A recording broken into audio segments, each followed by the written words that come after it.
Dear readers, welcome back to my channel English Mentor. Today we are going to analyze the editorial of 15th of April. So let us start our editorial in detail. The title of this editorial is Examination Priorities. देखो priorities का मतलब होता है किसी चीज को महत्व देते हो आप, जिसको आप इंपॉर्टेंस देते हो, तो यानी कि क्या होना चाहिए, एग्जामिनेशन को इंपॉर्टेंस दी जानी चाहिए, उसको महत्व दिया जाना चाहिए। On annual exams amid the pandemic. देखो अमिड द पेंडेमिक, अमिड का मतलब है बीच में, पेंडेमिक हो गया आपका महामारी, कोरोना के लिए यूज किया गया है।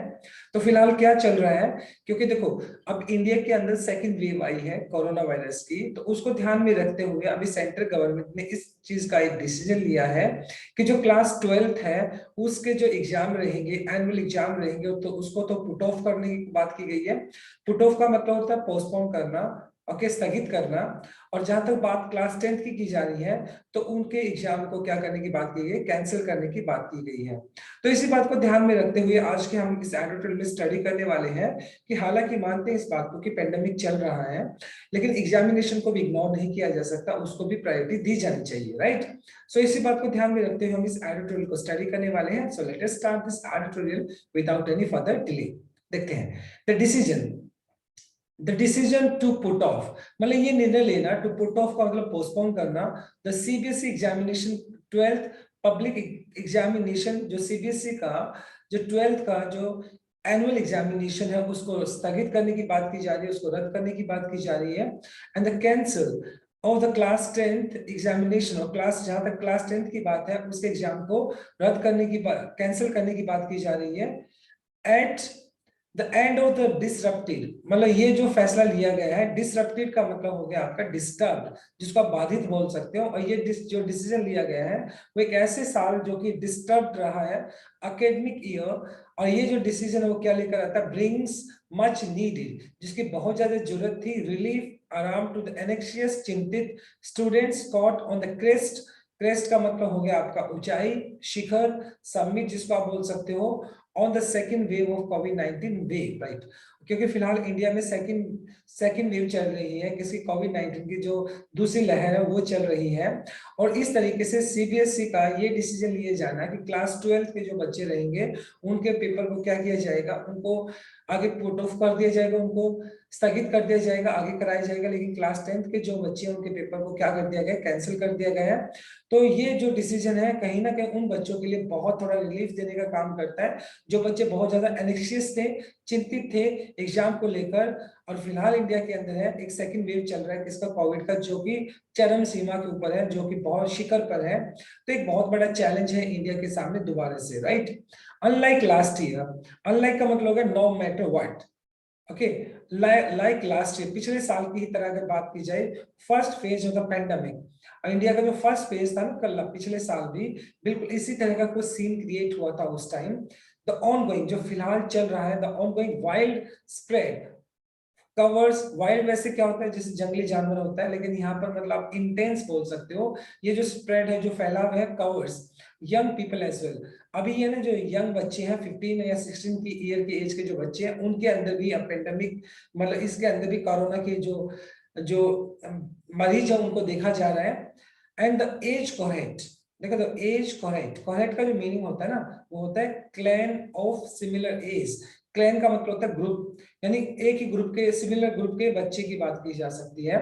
The age group of those infected, मतलब जो इन्फेक्ट हुए हैं, इंक्लूड्स इवन 15 इयर्स ओल्ड। मतलब कहने का मतलब अभी तक तो ये क्या था, जो सीनियर सिटीजन्स है, 50 से अबव है या 45 के आसपास के लोग हैं, उन्हीं को क्या दिया जा रहा था, वैक्सीनेशन दिया जा रहा था, क्योंकि उन्हीं में ज्यादा कोविड के केसेस ज्यादा मिल रहे थे। लेकिन अभी तो क्या है, 15 इयर्स के जो यंग बच्चे, टीनेजर्स है, उनके अंदर भी ये जो कोरोना वायरस है उनके केसेस दिखाई पड़ रहे हैं, according to the health minister, according to the health ministry. और ये जो डाटा दिया गया ना, ये जो पर्टिकुलर स्टेटमेंट दी गई है, किसने बोली है, हेल्थ मिनिस्ट्री ने ये बात बोली है कि अभी जो केसेस, नंबर ऑफ केसेस है 15 इयर्स जो ओल्ड जो कैटेगरी है उसके अंदर भी ये केसेस दिखाई पड़ रहे हैं। तो इसी बात को ध्यान में रखते हुए मतलब ये डिसीजन लिया गया है।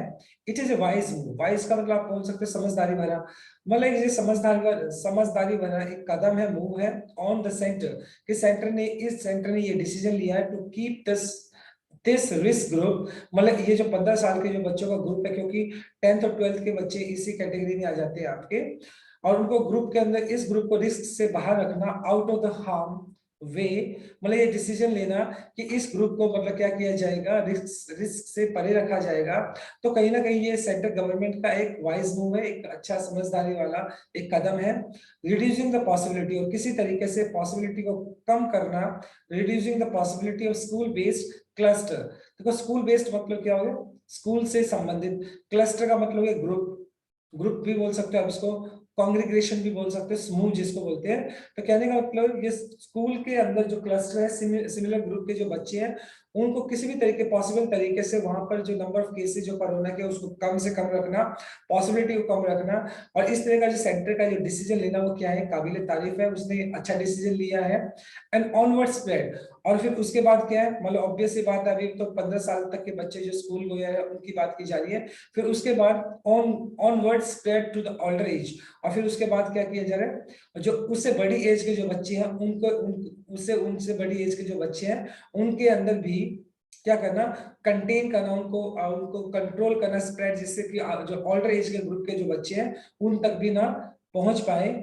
एंड हु हैव शील्डेड, जिन्होंने अपने आप को अभी तक क्या किया गया है, शील्डेड का मतलब प्रोटेक्टेड करना, संरक्षित करना, जिन्होंने अभी तक अपने आप को कोरोना वायरस से क्या किया गया, प्रोटेक्ट किया गया, क्योंकि अभी अभी तक इस एज ग्रुप के अंदर जो कोरोना के जो केसेस है बहुत कम है।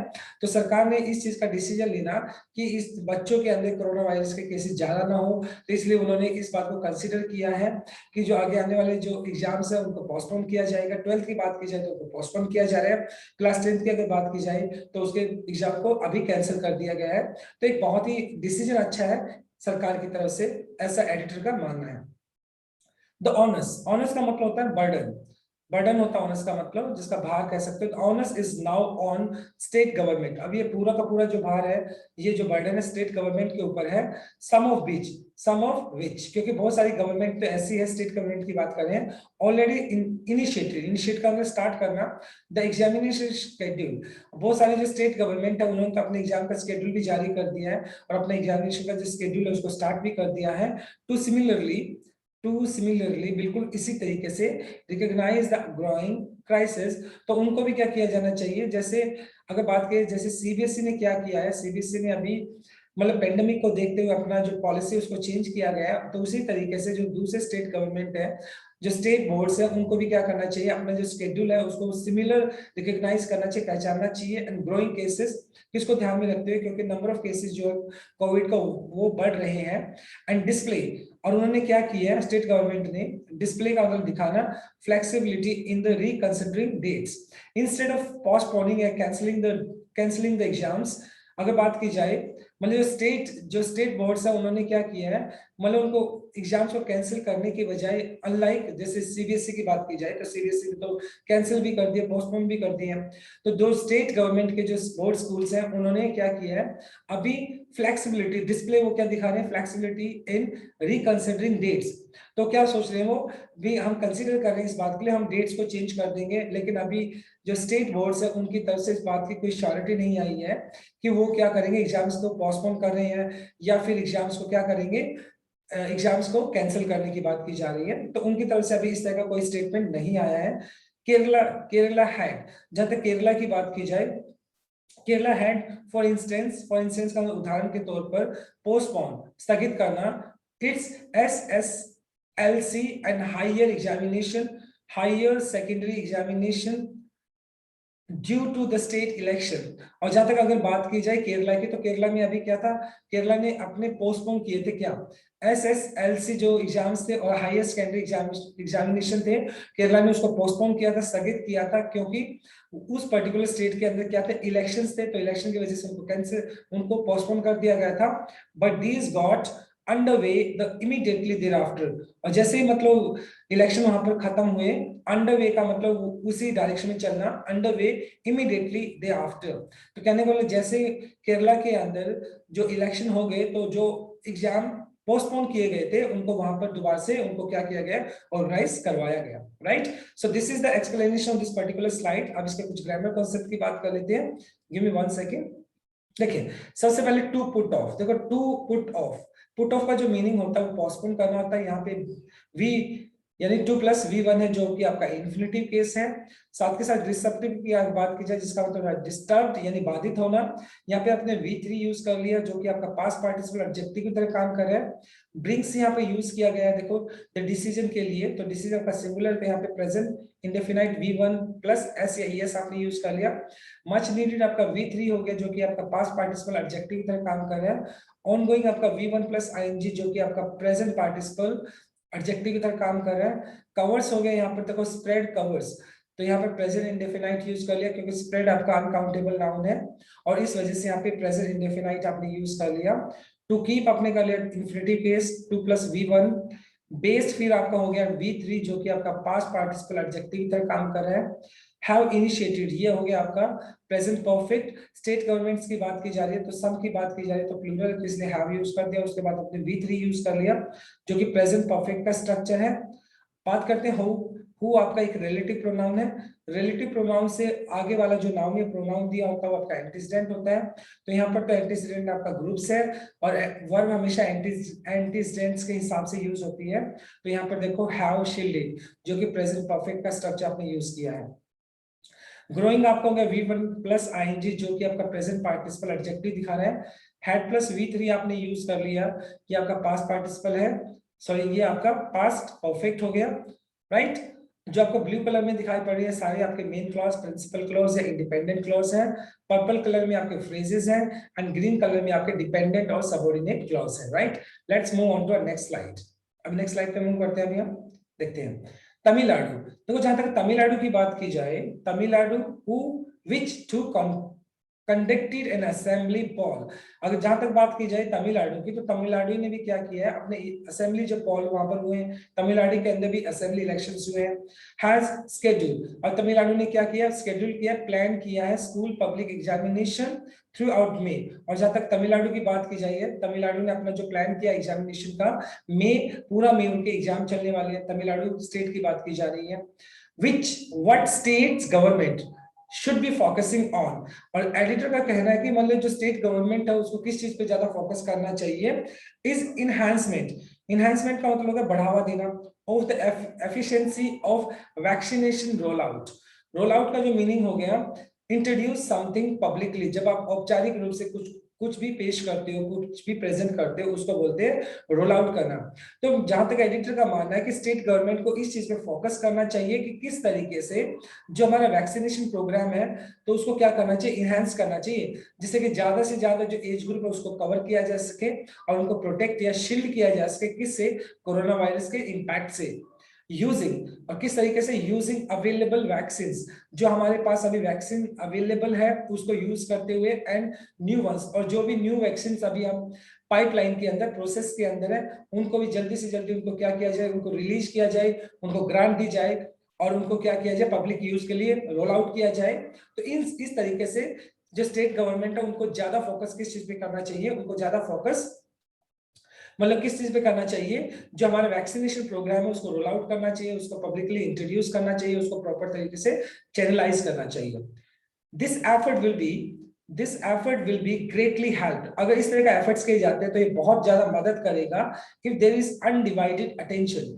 अनडिवाइडेड मतलब देखो मतलब ऐसी अटेंशन होनी चाहिए जो डिवाइड ना हो कि आधा ध्यान उस पर आधा ध्यान उस पर, फोकस्ड होना चाहिए। अगर एक फोकस्ड अटेंशन रखी जाती है, डिवोटेड टू समर्पित होना, डिवोटेड टू मतलब समर्पित होना, टू कवरिंग कंप्लीटली इस बात के लिए समर्पित होना कि कवर करना all age groups at the earliest, जितना जल्दी हो उसके सभी एज जो जितने भी एज ग्रुप है उन सभी को जल्दी से जल्दी प्रोटेक्ट करना है कोविड-19 से। और हमारा अगर इस तरीके की हम अटेंशन रखते हैं अनडिवाइडेड अटेंशन, अगर हम एक फोकस्ड अटेंशन रखते हैं तो ये बहुत हेल्प करेगा और इससे क्या होगा हम ज्यादा से ज्यादा जो एज ग्रुप है उनको हम क्या कर सकते हैं प्रोटेक्ट कर सकते हैं कोरोना वायरस के इम्पैक्ट से।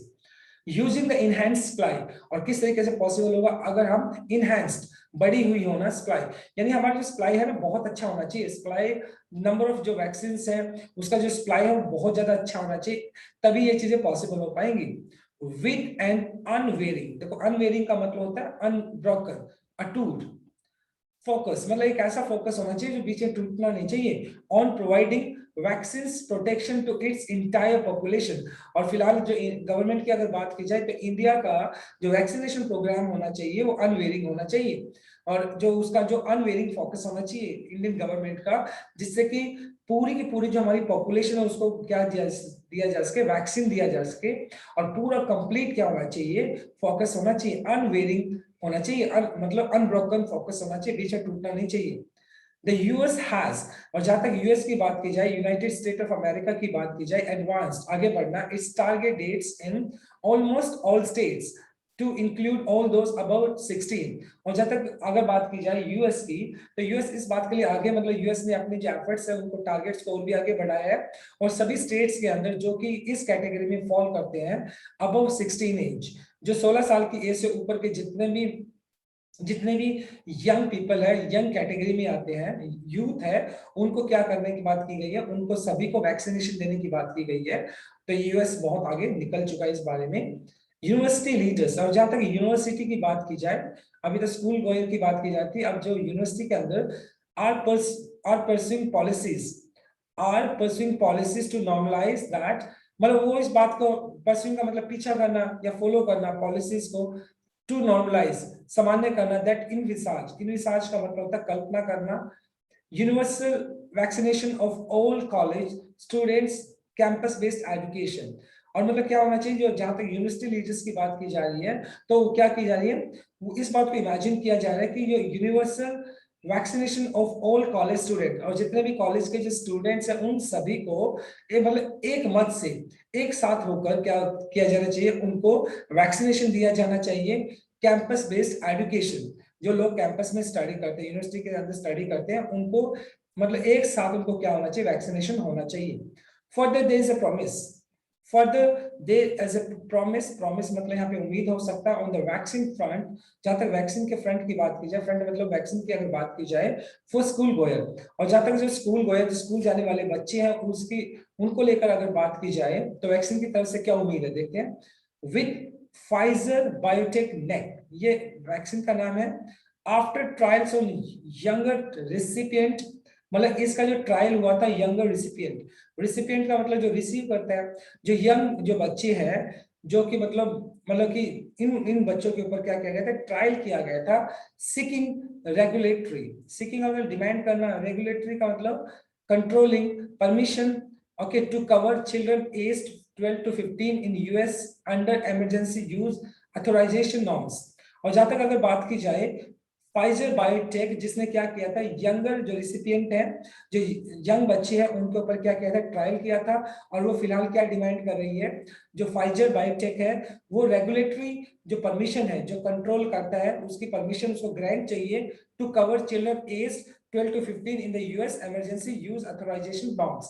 और ये जो फाइजर की बात की जा रही है, 12 से 15 साल के जो बच्चे हैं, उनके लिए क्या कर रहा है, इमरजेंसी यूज के लिए वो वेट करिए कि कब उसको ग्रांट दी जाएगी, कब उसको क्या किया जाएगा, कब उसको परमिशन दी जाएगी, कि मतलब उसको क्या किया जा सकता है, इमरजेंसी यूज के लिए परमिशन दी जा सकती है। तो ये तो बात की बात है, उसको परमिशन मिलेगी नहीं मिलेगी। और ये जो फाइजर बायोटेक है, ये एक अमेरिकन बेस्ड मतलब क्या मेडिसिन है, right. The two other vaccine makers, और मतलब दो दूसरे वैक्सीन मेकर्स है, दूसरे जो मैन्युफैक्चरर्स है वैक्सीन के, आर ड्यू, मतलब अभी उनको भी क्या है, ड्यू है, to report on trial of the young recipient, मतलब उनका जो रिपोर्ट है वो भी अभी सबमिट करना है उनको, कि उन्होंने जो यंग रेसिपिएंट थे, जिन बच्चों को ट्रायल किया था, जिन बच्चों के ऊपर, उसका क्या रिपोर्ट रहा, उसका क्या एफिकेसी रहा, क्या इफेक्टिवनेस रहा उस पर्टिकुलर ट्रायल का, वैक्सीन जो बच्चों को दिया गया, तो उसका क्या रिजल्ट्स है, तो वो रिपोर्ट भी अभी सबमिट की जानी है। तो ये इस पर्टिकुलर स्लाइड का एक्सप्लेनेशन था, right. Let's discuss about the grammar concept, देखते हैं हम ग्रामर देख लेते हैं इसकी। देखिए सबसे पहले कंडक्टेड, ये आपका V2 हो गया, जो कि आपका पास्ट इंडेफिनाइट है, आपका हैज शेड्यूल आपका प्रेजेंट परफेक्ट हो गया, हैज के बाद आपने V3 शेड्यूल का शेड्यूल्ड कर दिया, शुड बी फोकसिंग, शुड आपका मॉडल वर्ब हो गया, उसके बाद बी फोकसिंग आपका, और यहाँ पे आपने कॉन्टिन्यूअस फॉर्म यूज कर लिया, फोकस अपने साथ क्या यूज करता है, ऑन यूज करता है। विल बी ग्रेटली हेल्प, ये पैसिव स्ट्रक्चर हो गया, विल फ्यूचर इंडेफिनाइट हो गया, उसके बाद बी प्लस थर्ड फॉर्म आपने यूज कर लिया, तो पैसिव स्ट्रक्चर हो गया आपका। अटेंशन आपका नाउन हो गया, तो अनडिवाइडेड आपका V3 हो गया, जो कि आपका पास्ट पार्टिसिपल एडजेक्टिव की तरह काम कर रहा है। डिवोटेड हमेशा अपने साथ प्रीपोजिशन टू लेता है, और उसके बाद और उसके बाद हमेशा आप जीरेंड यूज करते हैं V1 प्लस ING, तो इसलिए कवरिंग आ गया आपका। उसके बाद इनहेंस की अगर बात की जाए तो ये V3 हो गया, जो कि आपका पास्ट पार्टिसिपल एडजेक्टिव की तरह काम कर रहा है। हैज एडवांस, ये आपका प्रेजेंट परफेक्ट हो गया, हैज के बाद आपने V3 एडवांस का एडवांस्ड बना दिया। आर परस्यूइंग, तो देखिए आपका प्रेजेंट कॉन्टिन्यूअस हो गया, लीडर्स प्लूरल है तो इसलिए आपने आर लगा दिया, उसके बाद V1 प्लस ING लगा दिया। और 2 प्लस V1 नॉर्मलाइज की अगर बात की जाए तो ये आपका इन्फिनेटिव केस हो गया, राइट।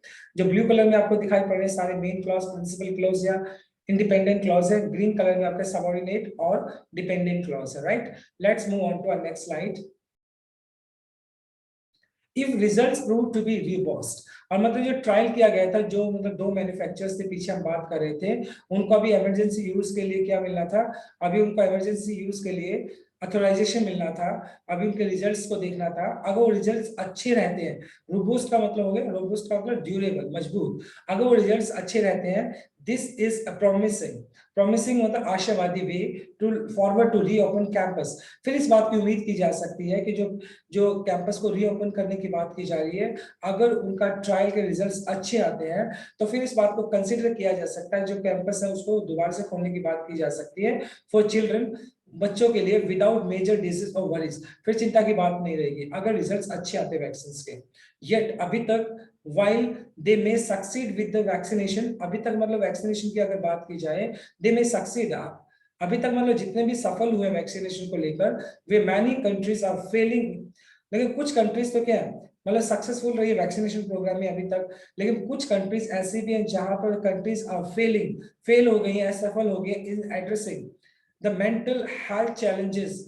और जो मतलब जिस तरह के जो बच्चे जो उनको मेंटल हेल्थ चैलेंजेस आ रहे हैं, एक तो मेंटल की अगर बात करें, मानसिक हो गया, हेल्थ जो चैलेंजेस है, जो इश्यूज हैं, वो फ्रीडम कंस्ट्रेंट, फ्रीडम कंस्ट्रेंट का मतलब हो गया ऑब्लिगेट, विवश, क्योंकि उनका जो फ्रीडम है ना उसको क्या कर लिया गया, छीन लिया गया है। चिल्ड्रन, यूथ, मतलब यूथ के अंदर जो मेंटल हेल्थ जो चैलेंजेस है, बहुत सारी कंट्रीज उनको प्रॉपर तरीके से एड्रेस भी नहीं कर पाई है, उनको उनका सॉल्यूशन भी नहीं दे पाई है। The problem must be acknowledge, ये जो प्रॉब्लम है इसको एक्नॉलेज किया जाना चाहिए, एक्नॉलेज का मतलब नोटिस किया जाना चाहिए, रिकॉग्नाइज किया जाना चाहिए, इस तरह की प्रॉब्लम, ये प्रॉब्लम इसको पहचाना जाना चाहिए। And must be reassured, reassured का मतलब दोबारा से विश्वास दिलाना, through public size talk, public side में लोगों के बीच में क्या होना चाहिए, पब्लिकली टॉक होना चाहिए इस विषय को लेकर, थेरेपी होनी चाहिए एंड काउंसलिंग होनी चाहिए, जिससे कि बच्चे, ये जो बच्चे जो क्या हो चुके हैं, फ्रीडम कंस्ट्रेंट है, जिनको जो हेल्थ मतलब जो मेंटल हेल्थ चैलेंजेस फेस करें, इन बच्चों को थेरेपी दी जानी चाहिए, उनका प्रॉपर काउंसलिंग होना चाहिए, पब्लिक टॉक्स होना चाहिए, और मतलब ये जो प्रॉब्लम है इसको क्या किया जाना है, एक्नॉलेज किया जाना चाहिए, रिकॉग्नाइज किया जाना चाहिए। अ टास्क, टास्क का मतलब काम कह सकते हो, दैट कॉल्स फॉर, कॉल्स का मतलब होता है उसे डिमांड करना, demands a partnership between educational institution and public system. और मतलब फिलहाल अगर बात करते हैं, सबसे इंपॉर्टेंट जो काम है वो क्या है, पार्टनरशिप होनी चाहिए, आपस में एक समझौता होना चाहिए, किसका, जो एजुकेशनल इंस्टीट्यूशंस है और जो पब्लिक हेल्थ सिस्टम है, इन दोनों को मिलकर कोई एक ऐसा तरीका निकालना चाहिए जिससे कि जो हमारा एजुकेशन है वो भी हैम्पर ना हो, और जो नंबर ऑफ केसेस जो कोरोना कोविड के बढ़ रहे हैं उनको भी कंट्रोल किया जा सके। Over the next few weeks, आगे आने वाले कुछ हफ्तों तक अगर बात की जाए, government should prioritise, prioritise, prioritise का मतलब हो गया अहमियत देना, वैक्सीनेशन, गवर्नमेंट को अहमियत देनी चाहिए किस चीज को, वैक्सीनेशन प्रोग्राम को, फॉर जनरल पॉपुलेशन, कि जो जनरल पॉपुलेशन है उसको किस तरीके से मैक्सिमम नंबर ऑफ, जो मैक्सिमम नंबर ऑफ पीपल है उनको किस तरीके से क्या किया जा सके, उनको वैक्सीनेट किया जा सके, गवर्नमेंट को इस चीज की प्रायोरिटी देनी चाहिए, इस बात को अहमियत देनी चाहिए। And the resulting control, and the resulting control over infection, और मतलब क्या करना चाहिए, रिजल्टिंग कंट्रोल, और मतलब ऐसा कंट्रोल करना चाहिए जिससे कि इन्फेक्शन को रोका जा सके, would make the public examination season smooth for the student। और अगर इस तरीके की कोई पॉलिसी अगर गवर्नमेंट लेकर आती है, पहली बात कि गवर्नमेंट को नंबर ऑफ जो पीपल है उनको वैक्सीनेशन दिया जाना चाहिए, और साथ के साथ ये जो इन्फेक्शन है वो बढ़ ना सके, इसको कंट्रोल किया जा सके। अगर ऐसा कुछ होता है, would make the public examination season smooth for the student। तभी ये चीज पॉसिबल होगी कि जो बच्चों का जो एनुअल एग्जाम्स होने वाले हैं, क्योंकि ये सीजन क्या है, एग्जाम्स का सीजन है, तो आगे आने वाला जो टाइम उनके एग्जाम्स को प्रॉपर तरीके से स्मूथली उनको क्या किया जा सकेगा, कंडक्ट किया जा सकेगा। लेकिन कहीं ना कहीं government has to take lot of challenges और government has to make lot of policies, और गवर्नमेंट को बहुत सारी पॉलिसीज बनानी होगी, राइट। तो इस पर्टिकुलर स्लाइड का एक्सप्लेनेशन था, इसके कुछ ग्रामर कॉन्सेप्ट की बात कर लेते हैं अभी। देखते हैं सबसे पहले प्रूव्स टू बी, देखो रिजल्ट्स आपका प्लूरल है तो यहाँ पर देखो प्रूव यूज किया, V1 आपने यूज किया, प्रेजेंट इंडेफिनाइट, 2 प्लस V1 आपने यूज किया, 2 भी यहाँ पर ये हो गया आपका इन्फिनिटिव केस। इसके बाद दिस इज अ प्रोमिसिंग वे, देखो वे आपका नाउन हो गया, प्रोमिसिंग आपका V1 प्लस आईएनजी जो कि प्रेजेंट पार्टिसिपल एडजेक्टिव तक काम कर रहे हैं। आर फेलिंग हो गया आपका present continuous, right. Freedom constraint children, देखो चिल्ड्रन आपका नाउन हो गया, तो ये कंस्ट्रेंट आपका V3 हो गया जो कि पास्ट पार्टिसिपल एडजेक्टिव तक काम कर रहा है। मस्ट आपका मॉडल वर्ब हो गया, उसके बाद आपने be plus third form acknowledge use कर लिया। सिमिलर यहाँ पे मस्ट आपका फिर आपका मॉडल वर्ब है, यहाँ पे रीश्योर आपने पैसिव स्ट्रक्चर यूज कर लिया, बी के बाद third form. Publicise talk, talk आपका नाउन हो गया, तो पब्लिसाइज आपका V3 जो कि पास्ट पार्टिसिपल एडजेक्टिव का काम कर रहे हैं। रिजल्टिंग कंट्रोल आपका नाउन हो गया, रिजल्टिंग आपका V1 प्लस आई जो कि प्रेजेंट पार्टिसिपल एडजेक्टिव तरह काम कर रहे हैं। जो पिक जो आपका ग्रीन कलर में आपके सबऑर्डिनेट क्लॉज या डिपेंडेंट क्लॉज है, जो पर्पल कलर के अंदर है वो आपका फ्रेज है, ब्लू कलर में आपके मेन क्लॉज प्रिंसिपल क्लॉज या आप इनको डिपेंडेंट क्लॉज बोल सकते हैं, right. So this is the explanation of this particular article. Let's move on to exercise part. अब बात करें एक्सरसाइज की। देखो डिसरप्टेड का जो मीनिंग होता है वो होता है डिस्टर्ब्ड, मतलब जब आप जिसको बोलते हैं बहुत ज्यादा बाधित होना, डिस्टर्ब्ड। ऑनस का मतलब होता है बर्डन, जिसको भार बोलते हो आप, ऑनस। इसके बाद कॉरेट, कॉरेट का जो मीनिंग होता है क्लैन, जिसको आप जत्था बोल सकते हो, एक ही तरह के ग्रुप एज ग्रुप जो होता है उसको बोल सकते हैं। अनवेरिंग का जो मतलब होता है अनब्रोकन, जिसको आप बोल सकते हो अटूट, बिना टूटे। कंस्ट्रेंट का जो मीनिंग होता है ऑब्लिगेट, जिसको आप विवश बोल सकते हैं, विवश, राइट, विवश होना। तो ये आपका रिवीजन रहा। Let's move on to next slide. Now we will discuss some common errors. देखिए it is a wise decision on, मतलब ये बहुत अच्छा डिसीजन है, it is a wise decision on the centre part to keep this risk group out of the harm way. देखो अब जो अगर मैं बात करता हूँ पार्ट, सेंटर पार्ट, ये आपका नाउन हो गया, राइट। तो सेंटर पार्ट, सेंटर्स पार्ट आना चाहिए, क्योंकि यहाँ पर आपको अपोस्ट्रोफी एस भी लगाना पड़ेगा, क्योंकि आपको यहाँ पर पोजीशन बताना है, तो सेंटर्स पार्ट होना चाहिए, अपोस्ट्रोफी एस लगना चाहिए। नेक्स्ट एग्जांपल देखते हैं। What state government should be focusing over is enhancement of the efficiency of vaccination rollout using available vaccines and new ones in pipeline। देखिए फोकस जो होता है वो अपने साथ प्रीपोजिशन ऑन लेकर चलता है, और नहीं यहाँ पर तो ऑन आना चाहिए, ऑन हो जाएगा, राइट। नेक्स्ट देख लेते हैं। If results prove to be robust, this is promising way forward to reopen campuses for the children without major disease worries। देखिए रिजल्ट्स, रिजल्ट्स आपका प्लूरल हो गया, तो रिजल्ट प्लूरल और वर्ब भी प्लूरल आनी चाहिए, तो यहाँ पे प्रूव्स होना चाहिए, प्रूव नहीं, राइट, प्रूव होना चाहिए, प्रूव्स नहीं, राइट, क्योंकि रिजल्ट्स आपका प्लूरल तो वर्ब भी प्लूरल ही लेगा, प्रूव हो जाएगा।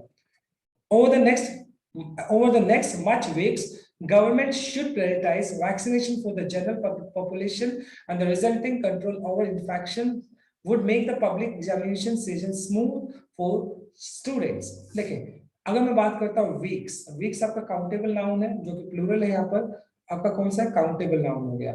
अब ये जो डिटर्मिनर लेगा, मतलब अगर ऑब्वियस सी बात है वीक आपका क्या है, वीक आपका काउंटेबल नाउन है, राइट।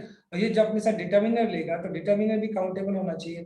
मस्ट तो आप जनरली आप अनकाउंटेबल के साथ यूज करते हैं, तो यहाँ पर तो over the next few weeks आना चाहिए, क्या आना चाहिए, फ्यू वीक्स या सम वीक्स की अगर बात करें तो आपका जो डिटर्मिनर है वो भी क्या आना चाहिए, काउंटेबल आना चाहिए। फ्यू मतलब वो डिटर्मिनर हमें यूज करना पड़ेगा जो आप काउंटेबल नाउन के साथ यूज करते हैं, या तो फ्यू वीक्स कर लो या सम यूज कर लो, बोथ आर करेक्ट, राइट।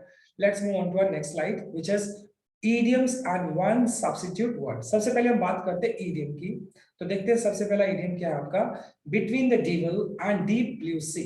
देखिए मतलब इसका जो मीनिंग होता है between two dangers, मतलब आप मतलब कहते हैं ना, आप हिंदी में जिसको बोलते हैं आगे कुआ पीछे खाई, मतलब जब आप दो ऐसी एक डिफिकल्ट सिचुएशन में होता है कि दोनों तरफ आपके खतरा होता है, तो उसको बोलते हैं between the devil and deep blue sea। जिसे बात करता हूँ he is perplexed, परप्लेक्स का मतलब कंफ्यूज होना, because he is between the devil and deep blue sea. मतलब अगर बात करें कि वो इस वजह से परप्लेक्स्ड है क्योंकि फिलहाल उसकी जो सिचुएशन है between the devil and deep blue sea, मतलब वो क्या किसी सिचुएशन में फंसा हुआ है कि आगे कुआ पीछे खाई, राइट। तो एक ऐसी सिचुएशन जिसमें आप दोनों तरफ आपके पास खतरे होते हैं। नेक्स्ट देख लेते हैं, burn the midnight oil. Burn the midnight oil का जो मतलब होता है वर्क और स्टडी हार्ड। जब आप बहुत मेहनत करते हैं, बहुत ज्यादा पढ़ाई करते हैं, तब आप बोल सकते हैं जैसे he is burning the midnight oil, वो मतलब क्या कर रहा है, वो बहुत मेहनत कर रहा है so that he may secure a government job, जिससे कि उसको एक गवर्नमेंट जॉब मिल जाए। तो बर्न द मिडनाइट ऑयल का मतलब होता है वर्क और study hard, right. Let's move on to next slide. Come off with flying colours. देखो come off with flying colours का मीनिंग जो होता है बी हाईली सक्सेसफुल। जब आप किसी भी टास्क के अंदर, किसी भी पर्टिकुलर काम के अंदर बहुत ज्यादा क्या करते हो, सक्सेस पाते हो, तो तब बोल सकते हो come off with flying colours, right. अगर मैं बात करता हूं, he came off flying colours in the board exams, मतलब वो बोर्ड एग्जाम्स में उसने बहुत अच्छा परफॉर्म किया, उसके मतलब बहुत ज्यादा सक्सेसफुल रहा। तो come off with flying flying colours का मतलब होता है बी हाईली सक्सेसफुल, जब आप बहुत ज्यादा सक्सेसफुल होते किसी पर्टिकुलर टास्क के अंदर। अब बात कर लेते हैं वन सब्स्टिट्यूट वर्ड की। तो सबसे पहला वर्ड हमारा one who turns his thought in word. एक ऐसा इंसान जो कभी किसी से बात नहीं करता, जनरली अपने आप में ही रहता है, लोगों से घुल मिल कर नहीं रहता, लोगों से ज्यादातर बात नहीं करता है, उसको हम बोलते हैं इंट्रोवर्ट। क्या बोलते हैं? Introvert. One who turns his thought outwards, एक ऐसा इंसान जो कहीं पे भी चले जाए, किसी को भी अपना दोस्त बना लेता है, खुलकर दूसरे लोगों से बात करता है, अकेला नहीं बल्कि लोगों से घुल मिल कर रहता है, खुलकर बात करते हैं, तो उसको बोलते हैं एक्सट्रोवर्ट। क्या बोलते हैं? Extrovert.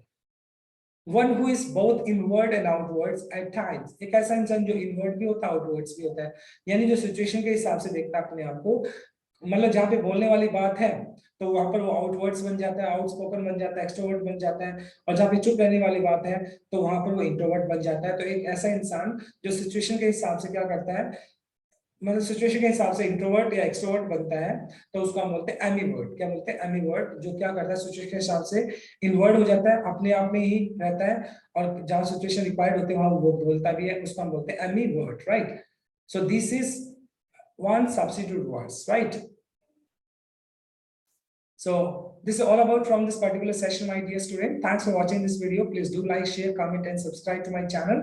So tomorrow I'll come with another article. Till then, bye bye, take care, and have a nice day.